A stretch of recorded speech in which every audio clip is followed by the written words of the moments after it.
Now, the other side to that is the insecure attachment style.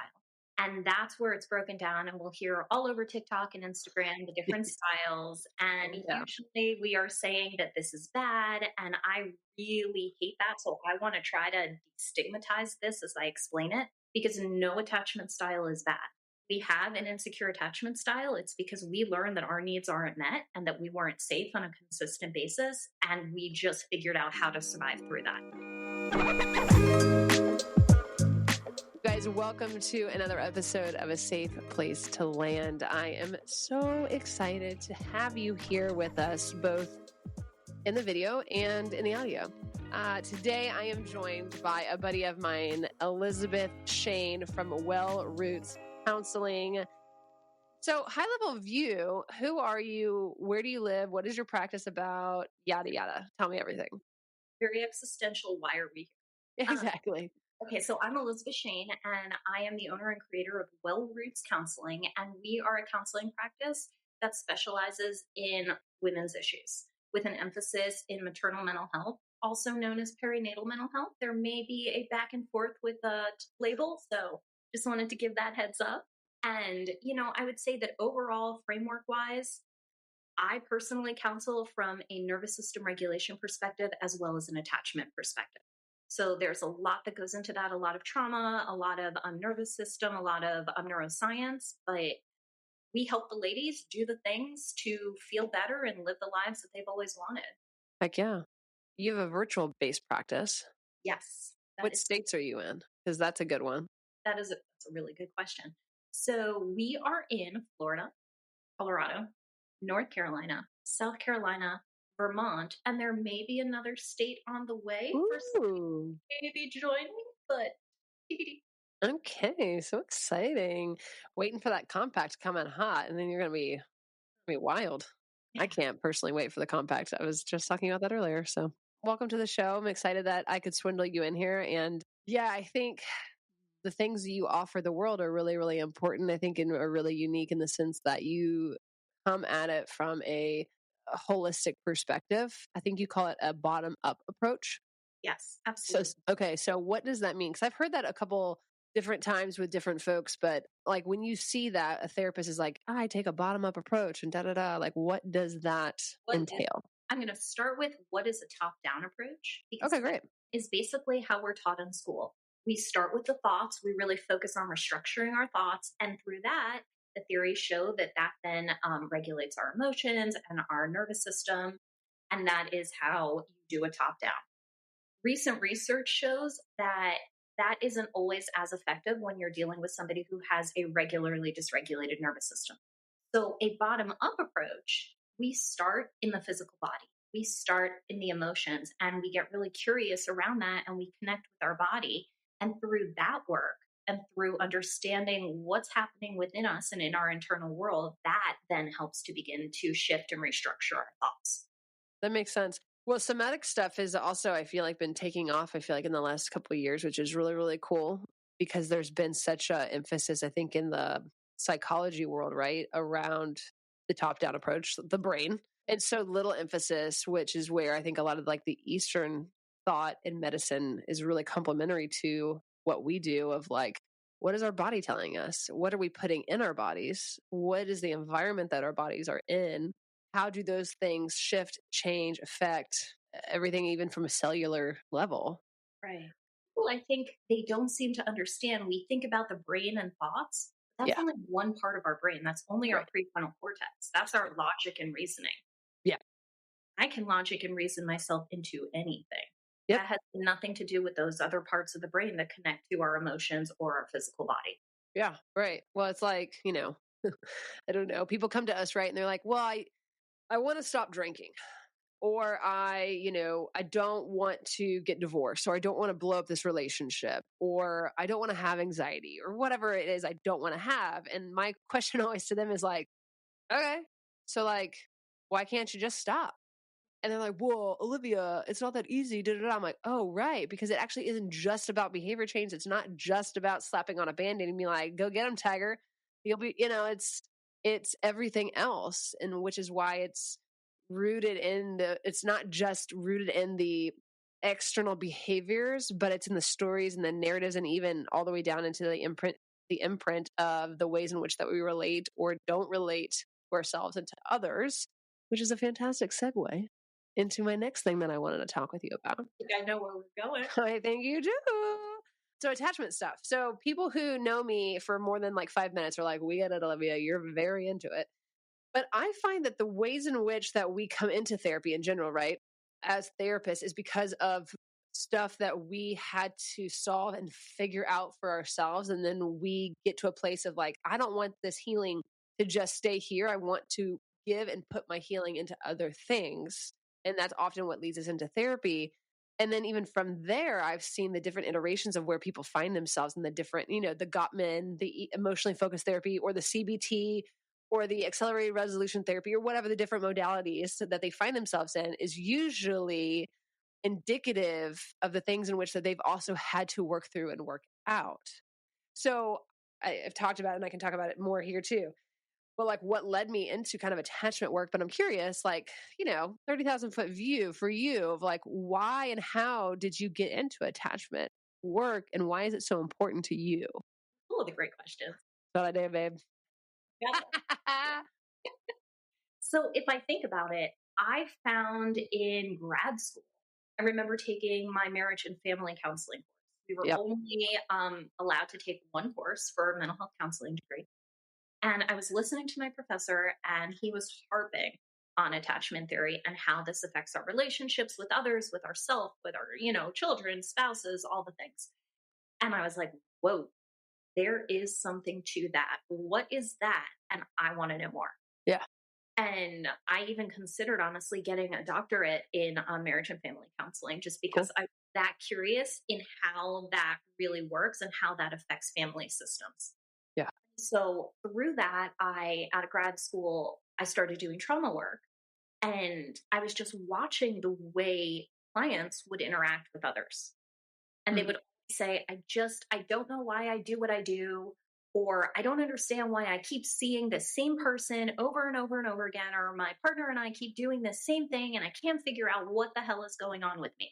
Yeah. Yeah. And, ooh, that attachment. Yeah. And, so that was really how I got started with this. And it was only throughout the years that I started to incorporate it a little bit more verbally with clients, and we really started to Mm. process it and point it out. But initially, it was just for me in my brain as I was conceptualizing. I'm like, oh, sounds a lot like, an anxious attachment, or whoa, those are some solid avoidant traits. Yeah. So, Yep. yeah, I would say that that was the start of attachment work for me. Yeah. And then just, reading books, and recently took the EFIT training, which is the emotionally focused individual therapy training, which focuses Cool. on the attachment. Yeah, very cool. Yeah. So yes, EFIT is as the people say. I feel so EFIT after that So training. EFIT. Yeah, no, that's super cool. So let's then get into how do you blend those two of attachment stuff Right. and your perinatal maternal mental health specialization and the population that you tend to find yourself working with. So I would say that with the majority of the mommies who come to see me, Mm-hmm. they are highly dysregulated simply because just having a new baby, Yeah. in many ways, just kind of have to go out the door for a little bit because we're Yep. on that baby. That baby needs us to survive.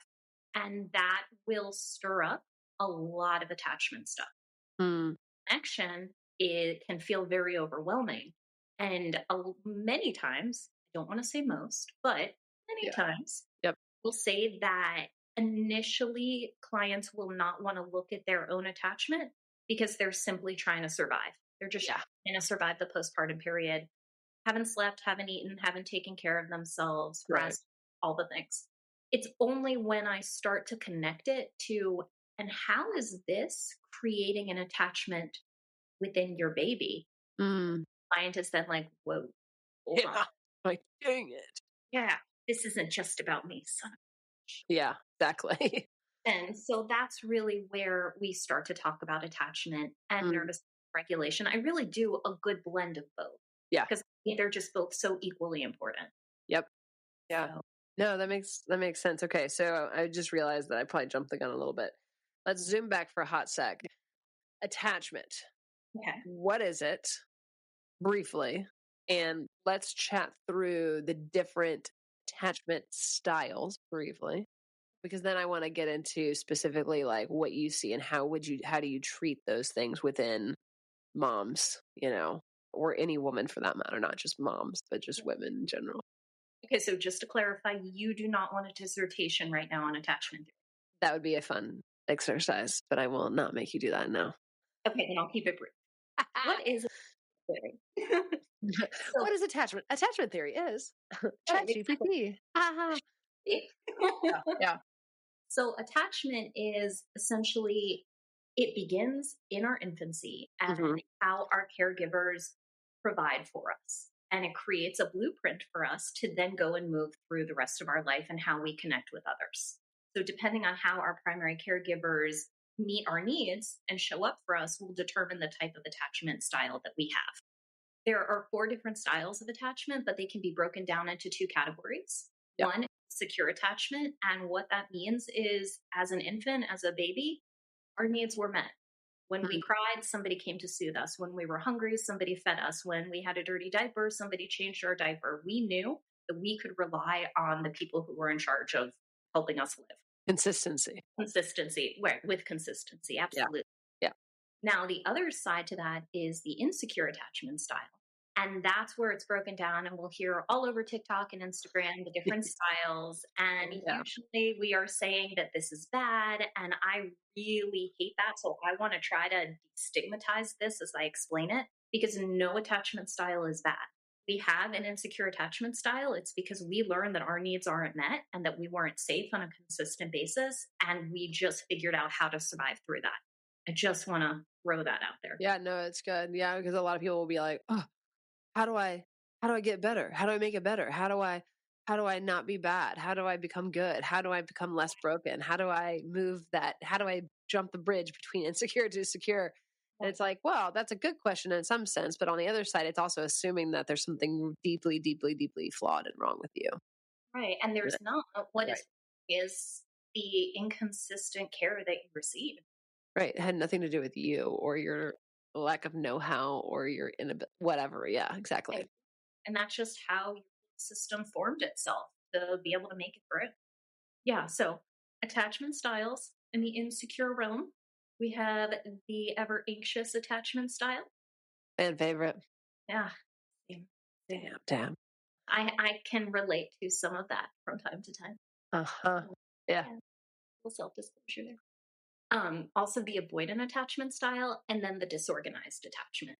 And do Mhm. you want me to go into explanations? I mean, how Yeah. much Yeah, information? briefly, like, yeah, like how do you typically explain it to clients when they're like, "Well, what is an anxious attachment style?" I try to not start out by explaining it. I instead let a client start to report Uh, symptoms, okay. how they're experiencing relationships, Okay. and when I'll be like, "Oh, that." Hey, Yeah. Yeah.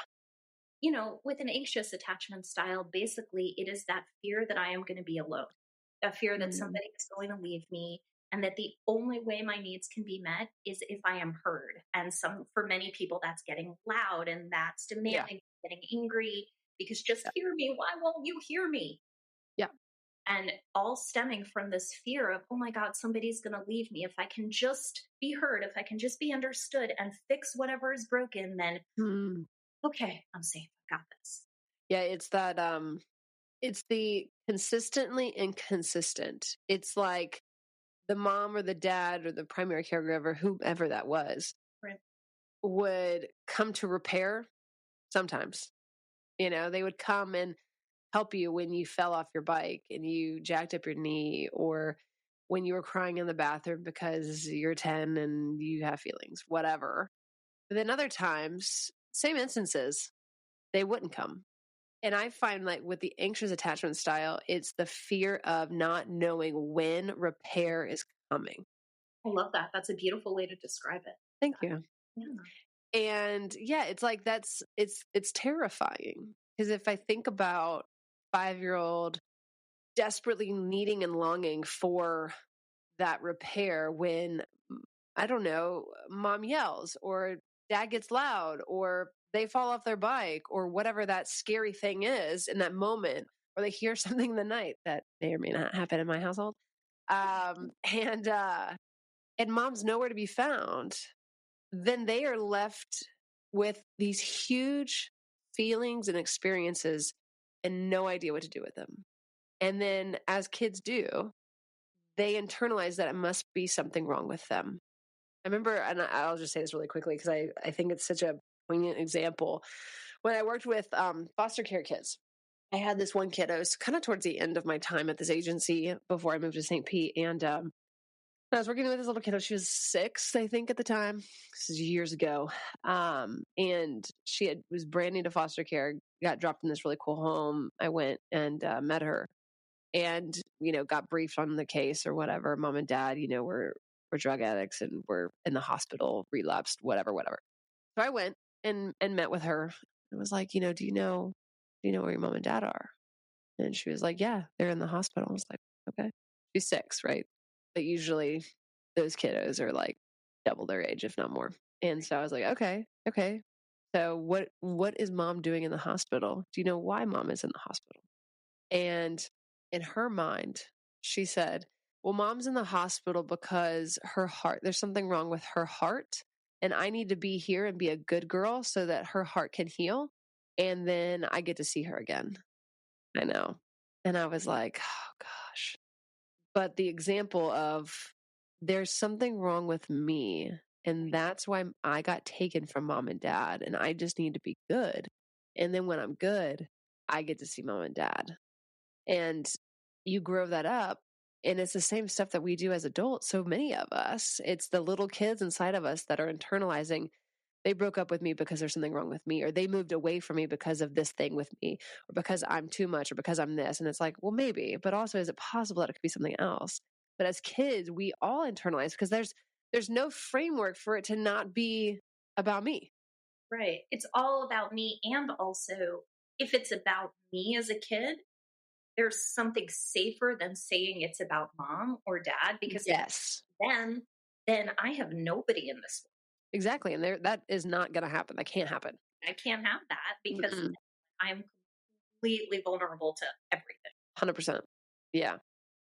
So that's the anxious attachment style, avoidant attachment style. How would you describe that?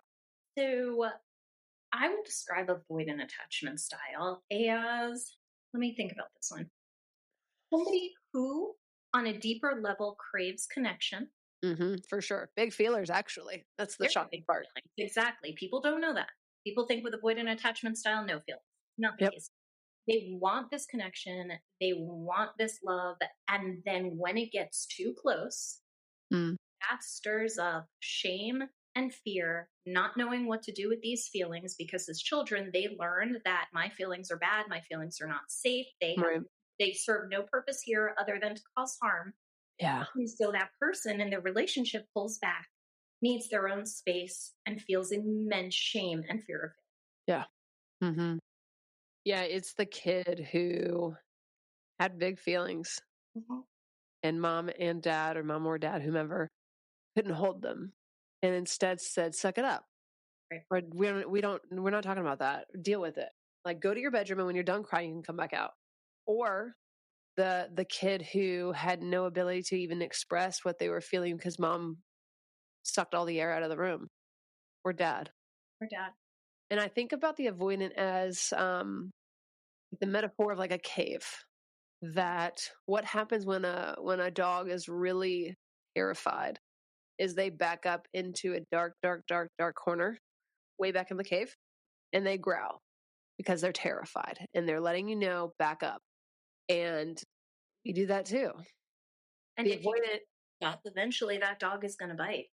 exactly, they lash out and they get scary, they get cold, or they shut down, or they withdraw from you. And it has little to do with the fact that the other person is too much and has more to do with the fact that they don't believe that their feelings are safe to be expressed and that they would be actually heard and helped and would be okay. Right. That somebody could actually accept these feelings, hold space for them, and still love them and want that connection. Right. And so, yeah, they go back into the cave, they withdraw, they shut down emotionally, they go analytical, they go very cerebral often, I find, because that's what they know. That's how they were taught, how that's how, the imprint happened when they were little, which is this okay, so feelings are bad. That's the message that I got. My feelings are definitely bad. So like So, definitely don't do that. So this is how I will operate in the world. right. Did you ever in grad school have to watch those videos on attachment theory with the child and the caregiver? The still face. Yes. God, yeah, I hated it. It was awful. I I mean, hate it. Yeah, you guys can go to Google, Google still face attachment, and it'll come up. It's like from the 70s or whatever. right, exactly. And the avoidant attachment example, that one broke my heart. It's really sad. Yeah. So for our listeners or our followers, I don't know what we call podcasters. Yeah, Um, all the this people. great people who are watching this. Mhm. Um, you have this little child, and this is the example of an avoidant attachment style in a child. Yeah. And the parent, the caregiver, the mother is there in the room, but not interacting with the child. And that's where the child feels comfortable. However, if the parent leaves the room, then the child melts down and starts crying. Yeah. So the parent wants the caregiver there, but they aren't connecting with them and trying to play with them because at this point they've already learned the message. You're not going to be there for me. I can't come to you. I can't turn to you. But also, please don't leave me because I Right. need to know you're there, but I need my space. Mhm. Mhm. Mhm. And I remember watching that and just thinking, Yeah. Right. I think I recently saw a statistic, but don't come at me if it's wrong. But statistics, it was like something 70% on average, men fall into the avoidant category. Not that they can't be anxious by any means, but majority find themselves in the avoidant camp, which is another topic for another podcast, probably for sure. On like, damn, guys, these moms are, what are we doing? Damn it. I guess really briefly, disorganized attachment. I would say it is a little bit of combo effect, but more directly born out of extreme neglect and trauma. It is the kid who looks at the mom and wants and needs their mom in a moment of pain, but also she is the exact face of terror in their life. And so it's this push and pull constantly. It's very much that, hand up, I don't want you, but then the other hand saying like, come towards me at the same time. I right. don't know what I want, but I don't want any of it. But I also want all of it. Yeah. Would you add anything to that? No, I mean, I think that that describes it well. I actually have a client who she's amazing. She's a therapist and she's pregnant right now. Yeah. Recognizes based off of her own traumas her disorganized attachment style. And Right. so because she's trained in this, she knows what to look for, but also of course can't change it for herself because Of we can't course. tell ourselves to stop. Yeah. And Right. she tends to steer more toward the anxious typically. Like Hmm. now that she is pregnant and in a committed relationship and they are moving in together and life is Yeah. happening, she said to me, Elizabeth, holy shit, I never understood the avoidance side of Mm. my disorganized attachment like I do right now. All I keep thinking about is why he is unattractive to me, why he's bad, why he's going to hurt me, why all Yeah. these reasons to be able to run away. Right.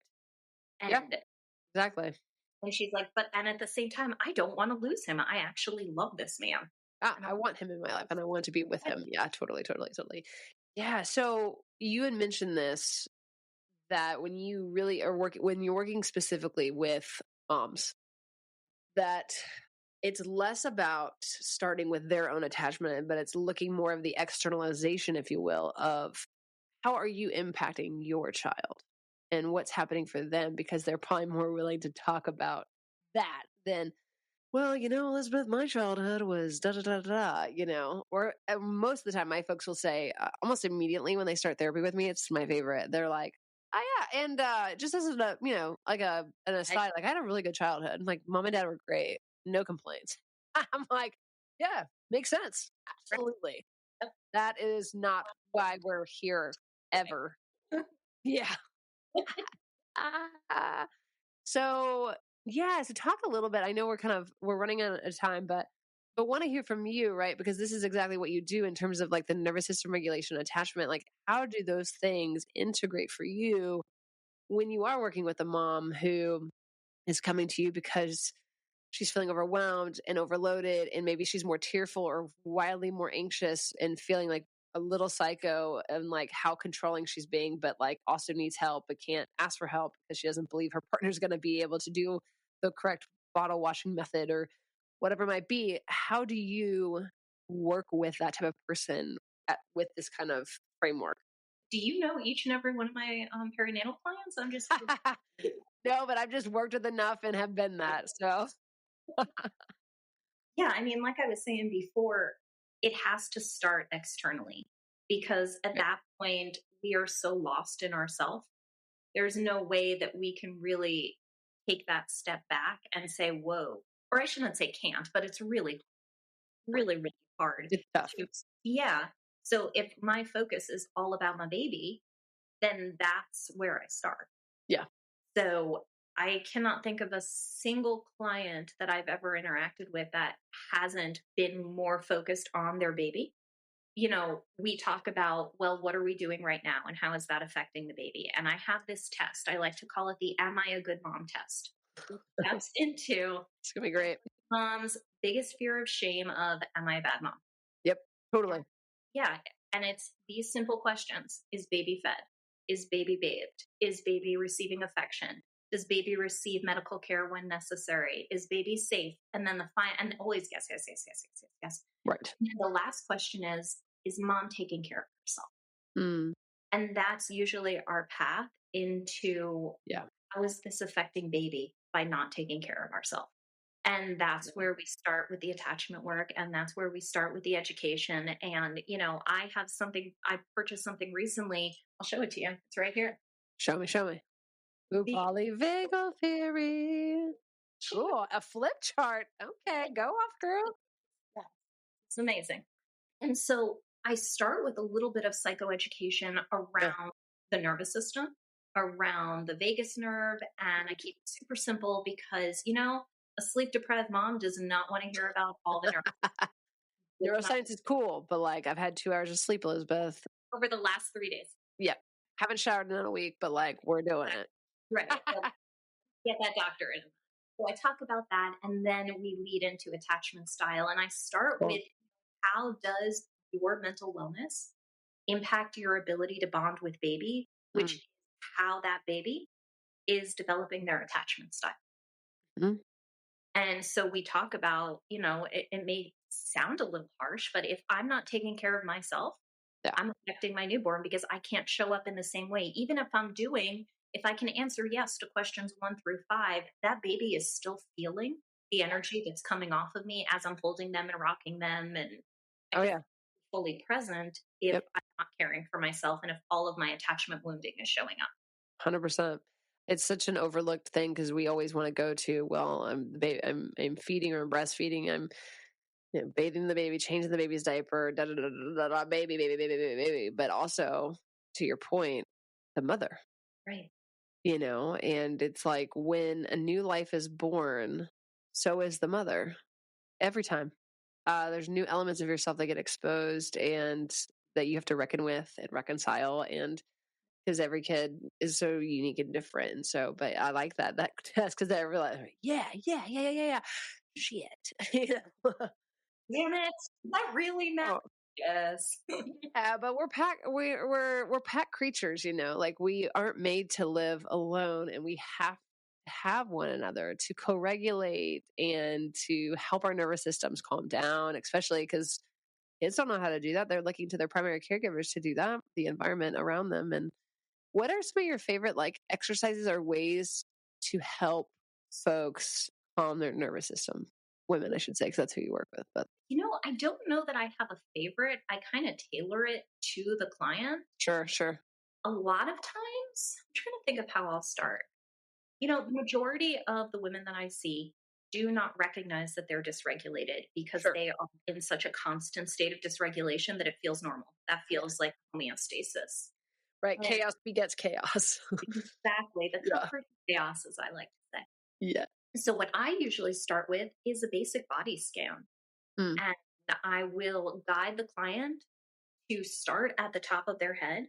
And I'll use a meditative voice and just guide them throughout their entire body. And the goal is to identify where in their body they're feeling anything, any mm, type of sensation, whether it's pain, tension, tingliness, yeah. anything. Yep.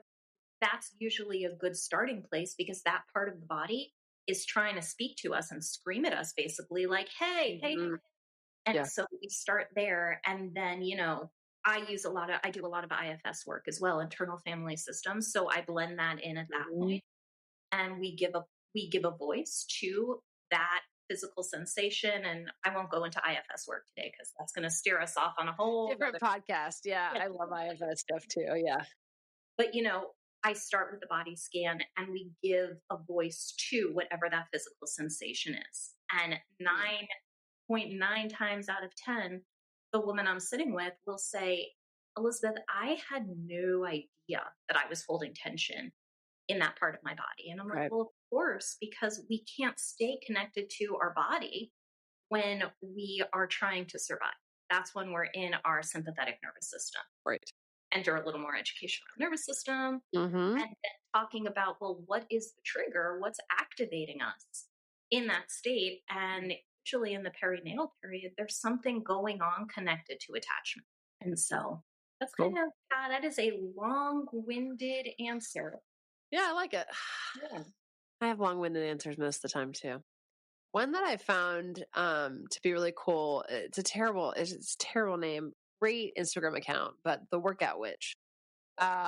She's fantastic. She's a somatic, body therapy person. Cool. And she does all kinds of like really cool education around the nervous system and also like somatic based therapies and exercises to help regulate your nervous system. Again, terrible in the Workout Witch.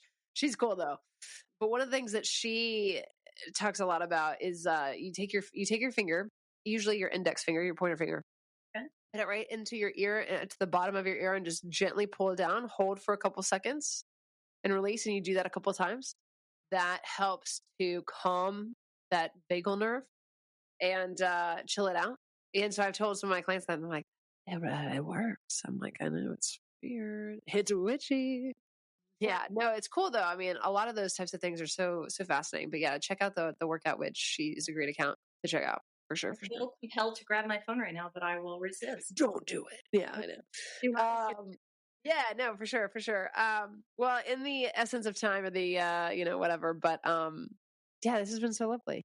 How can folks find you? Where are you on the internet if they want to work with you? If they're in Florida, Colorado, Vermont, North Carolina, South Carolina, they get it. And TBD on a new state. Exactly.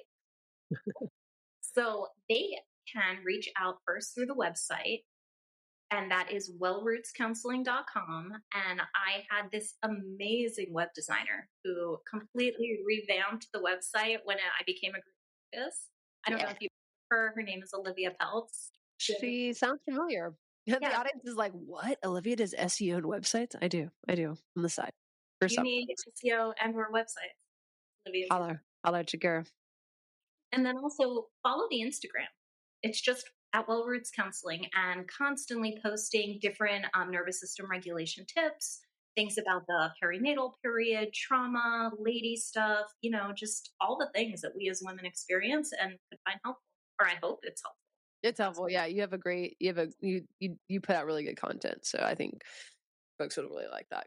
And yeah, if you're in any of those 5, maybe 6 states, holler at Elizabeth. Like she said, she is a group practice, and she's got some folks that work with her yes. and are reduced rate too. Because they're students, which is great. We love that, Love and this. we love the students. Yeah, anything else that would be helpful for I don't know a new mom to hear?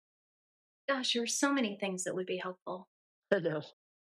I think I would probably say, Mama, you are enough for your baby and you are doing a great job. And reaching out for help doesn't mean that you're failing, it means that you're human. Yeah, it's a good And one. amazing. Amazing. You are. Well, thank you so much for spending some time with us, Elizabeth. This was a real treat. go follow Elizabeth at Well Roots Counseling on the Instagram and wellrootscounseling.com. And if you don't like the website, then don't tell me. So, I'm kidding. We're gonna fight. Tell Elizabeth and she will delete your email. No, I'm just kidding. No. Thank you so very much. And until next time, party people, we'll catch you later. Bye. Thanks so much for spending some time with us here on A Safe Place to Land. Could you do me a favor really quick? Could you leave us a review wherever you are listening to this and subscribe so that you never have to miss an episode whenever we drop it? If at any point in time you're like, man, it would be so cool to work with the team at Sunshine City Counseling, you can always find us at sunshinecitycounseling.com. We serve the state of Florida, and we are located in the downtown community of St. Petersburg, Florida. If you are in or around the Portland, Maine area, you can find us at easternshorecounseling.co. We really believe that every single person is deserving of excellent mental health care. You are not a problem to be solved or fixed. You are a person to be served. We are here for you, so don't hesitate to reach out. Until next time, we'll see you guys later. Bye.